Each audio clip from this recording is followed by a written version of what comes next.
Hello, എവിടെ പരിപാടി അവതരിപ്പിച്ചാലും എൻ്റെ അവസ്ഥ ഇങ്ങനെയാണ് മക്കളെ. അടുത്ത പ്രശ്നം എന്താ, എന്നെ തേടി വന്നിരിക്കുന്നു. പല്ല് വേദനിച്ചിട്ട് വയ്യ, പല്ലല്ല വേദനിക്കുന്നത്, മോണയാണ് വേദനിക്കുന്നത്. എന്ത് ചെയ്യാനല്ലേ? കുറച്ച് ദിവസം സമാധാനത്തോടെ വീഡിയോ ഇട്ടു, ഇതാ കിടക്കണം. അടുത്ത പ്രശ്നം കുറച്ചായിട്ടുണ്ട്, പക്ഷെ ഞാനത് ശ്രദ്ധിച്ചില്ല. എൻ്റെ ജീവിതത്തിലെ സുഖവും സൗകര്യങ്ങളും കൊണ്ട് എനിക്ക് ശ്രദ്ധിക്കാൻ പറ്റിയില്ല.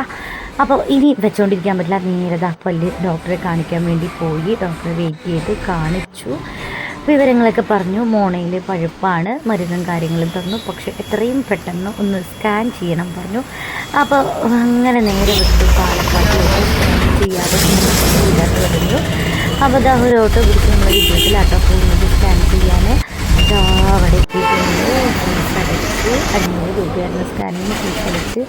നേരത്തെ വെയിറ്റ് ചെയ്തപ്പോഴേക്കും ഒരു കുട്ടി വന്ന് നമ്മളെ അങ്ങോട്ട് കൊണ്ടുപോയി. അപ്പോഴാണ് അവർ പറഞ്ഞത് തലയിൽ സ്ലൈഡ് ബണ്ണ് യാതൊന്നും പാടില്ല, എല്ലാം അതായത് എല്ലാം അയച്ചിട്ട് കമ്മൽ കാര്യങ്ങൾ സെക്കൻഡ് സ്റ്റുഡിയോ എല്ലാം അയച്ചു. ഈ മിഷനിലാണ് കേട്ടോ സ്കാനിങ് എടുത്തത്. നല്ല വലിയ സ്കാനിങ് ആണെന്ന് പറഞ്ഞു. കാരണം എനിക്ക് ഈ ബോൺ പൊതുവേ എൻ്റെ എല്ലുകൾക്ക് തീരെ ബലമില്ല. അങ്ങനെ റിപ്പോർട്ട് ഡോക്ടറെ കാണിക്കണം. വിവരം എന്തെങ്കിലും ഞാൻ പറയാം. എനിക്ക് നിങ്ങൾക്ക് എല്ലാവർക്കും അറിയാം, എനിക്ക് നട്ടല് അങ്ങനെയുള്ള അങ്ങനെയുള്ള പ്രശ്നങ്ങളൊക്കെ ഒരുപാട് പ്രശ്നങ്ങളുണ്ട്. അതിൻ്റെ ഇടയിൽ കൂടെ അടുത്ത പ്രശ്നം കൂടെ വന്നിട്ടുണ്ട്. അങ്ങനെ ഇക്കാനെ കണ്ടു ടൗണിൽ വെച്ച്. പിന്നെ ബസ് കയറി പോവുക.